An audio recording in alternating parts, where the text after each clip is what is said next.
DJ विकास रीगा सीतामढ़ी। दोस्तों, बहुत ही अधूरी कहानी है, मेरी प्यार की कहानी है। क्या करूं दोस्त, बहुत ही याद आती है वैसी लड़की जो मेरे दिल में बसती है।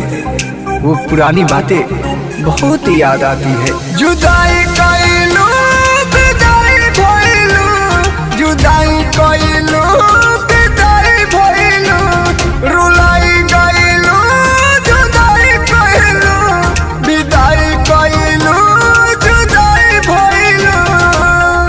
और झूठा प्यार देती है और तसल्ली देती है, कहती है कि मैं तेरी हूँ, तेरी ही रहूंगी।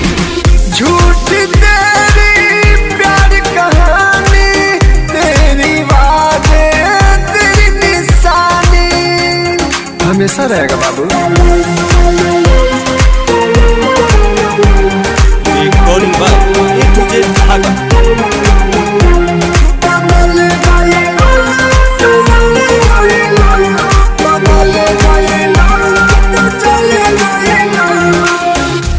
दोस्तों, बहुत सारी बात याद आती है, जैसे कि उस बगिया में दोनों साथ में रहना, प्यार मोहब्बत की बातें करना, दिल को छू लेने वाली बातें जो आज बहुत रुलाती है, बहुत रुलाती है।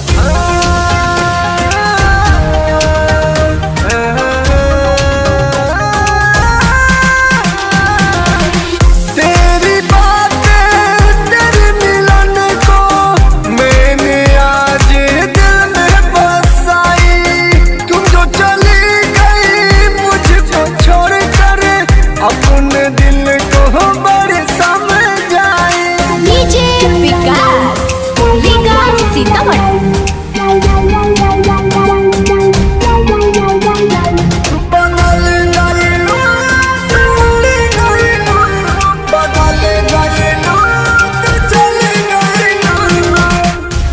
कहना है गम के आंसू में बह जाएंगे हम, गम के आंसू में बह जाएंगे हम, तेरी यादों के सहारे मर जाएंगे हम। जानो तू तो याद बहुत आती है, पर मैं याद आता हूँ कि नहीं।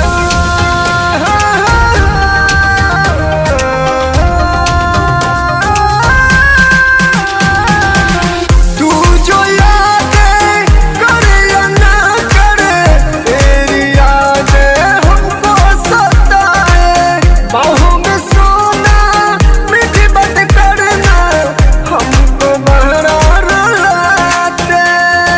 Recording by A to Z Dhaka.